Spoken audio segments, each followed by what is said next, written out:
So last year my company participated in 50 trade shows and conferences just like this one. I personally went to 22 of those. And no one that I went to does a better job than NEMOA does at creating both the opportunity and encouragement for networking, connecting among the participants. And so I thought, what a great opportunity to talk about one of my most favorite and passionate subjects, networking. Those of you who know me know that I am passionate about people. Those of you who work with me know that I am passionate about developing people. And in no category do I find more fear and more opportunity for growth than it is in the area of networking. So let's spend a couple minutes talking about networking. Number one, why is it and why should I care? Well, frankly, the ability to feel connected to each other is how you are wired biologically. It is how your Creator has created you. It's why you're here, if you will, and it is how you find purpose and meaning in your life. The fact is that I can't talk about all the studies that talk about this. I'll simply talk about a corollary. How do we, for instance, punish the worst prisoners or even prisoners of war? It's the opposite of connection. It's disconnection. It's isolation. In fact, studies show that even the strongest soldiers, when held in disconnection, isolation for a long period of time, will actually lose their minds. So how does it matter to me, or why does it matter to me? Well, for a lot of reasons, frankly. A job, a new job, a career, build your reputation, build your relationships. At the risk of sounding a bit self-aggrandizing, which is not my intent, I would say I did very well as a student. I was first in my college class, I was near the top of my law school class, and yet I have never one time in my entire life, not one single time, had an employer or potential employer ask me about that, comment on that, say that this is why they're interested in me. Never. In fact, every opportunity I've ever had has been because of somebody that I knew or somebody that knew me who put in a good word for me. And I would submit that it's the same for the vast majority of you sitting out there in the audience. And frankly, networking is also for those times in life when the junk of life hits, and it will. Do you have a network that tonight at 2 a.m. you could call 20, 30, 40 people that could help you in a time of need? If you don't, you should. So if networking is sort of part of our neurobiological makeup, then why is it so dang tough? Well, in one word, insecurity.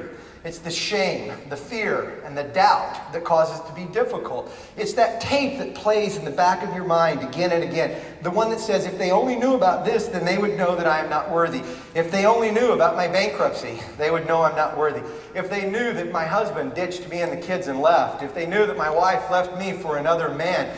If they knew that time I screwed up big time and I got fired, well, then they would know that I'm not worried. If they knew about my eating disorder or how I struggle with my body or my weight, if they knew about how I got held back in school and I've thought of myself as being stupid ever since, if they knew about my family, oh my gosh, if they knew that my dad was an alcoholic, that my mom is bipolar, if they knew that right now my child is stuck on drugs, if they knew that, they'd know I'm not even worthy as a parent. If they knew those things, if they knew the terrible thing that my uncle or brother or cousin or family friend did to me, then they would know that I am not worthy. In fact, some of you just thought of the thing that it is for you, whatever that is, and the shame just washes over you, right?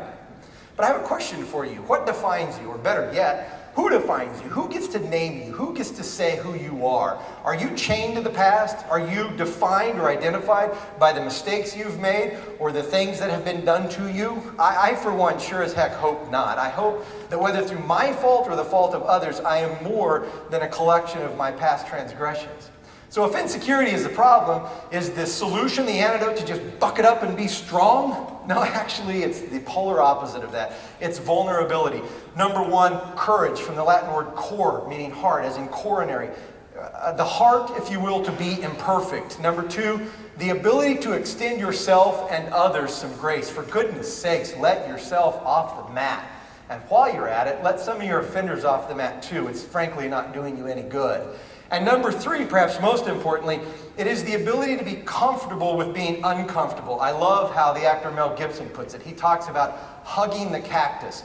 It is literally embracing your doubts and insecurities, and in the face of that, knowing I am enough. And by the way, you know that fear you have that if you're vulnerable, someone will treat you badly? Well, you're right. Through their own faults and fears and insecurities, they will indeed treat you bad. The point is this: in the face of that, do you know, do you believe that despite all that, I still am enough? I love, wrong way. I love how Teddy Roosevelt put it in what is one of my very favorite quotes.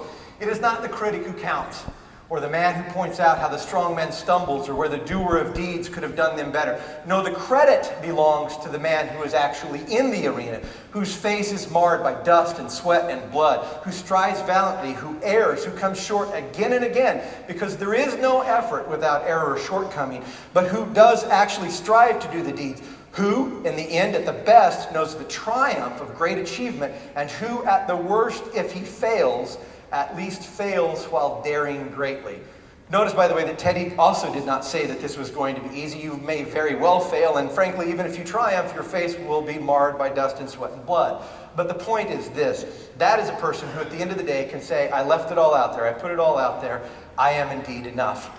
So from a practical standpoint, how about 60 seconds of tips about networking? Networking is very much like the dating game, which most of you have done successfully, multiple times in fact. So what do I mean by that? Well, number one, you have to put yourself out there. You can neither date nor network in your hotel room, in your office, at home, in your bedroom or basement on your computer. That's just creepy. Turn it off and get out. And when I say get out, I literally mean put yourself out there. You have to take the initiative. Just like the pretty girl at the end of the bar is not going to come and talk to you, you have to put your ego aside and go talk to her. It's the same thing with networking. You must put that fear aside and hug the cactus and go talk to her. Number three, you can only do this face to face. And once you have that face to face connection, it's all about finding that point of mutual common interest, right? Where'd you grow up? Where'd you go to school? Are you married? Do you have kids? It's looking for those points of common interest. And then finally, most importantly, talk about them, not about you. As a general rule of thumb, you should spend about 70% of your time asking questions and listening, and about 30% of your time talking about you. The number one mistake that I see made in networking is talking about yourself or your product instead of listening to them. There's essentially two kinds of communication: rapport talk and report talk. Rapport talk is communication for the purpose of establishing a rapport, a connection. Report talk is reporting on yourself. Do the former, don't do the latter. One of the things I think that I like the very best about my job is that I get paid to talk to people, which I would do for free. And the amazing thing is that everyone has a story. Every one of you out in this audience right now has a story, and most of them are amazingly interesting. Obstacles that you've overcome, challenges that you have faced, some of you fighting demons right now in your life. And I frankly get perspective and insight and understanding and enrichment for my very own life because of that. And frankly, you will too, if you simply throw caution to the wind and dare greatly. Tonight, you will have an opportunity. I said NEMOA does the best at this. We have networking breaks all the time. Tonight, there's a networking event at the Boston Aquarium. You can put your networking 101 skills on display there. If you want to up it to networking 301 skills, after that, at 10 o'clock, there's a group of us going to the Kinsale Pub to tip back a pint or three and sing karaoke. I think we had 50 or 60 people there last year. They tell me they can accommodate like 100 and 120 people. So the first 100 or 120 of you who show up at the Kinsale Pub tonight will get to sing a little karaoke with us. So thank you for your time.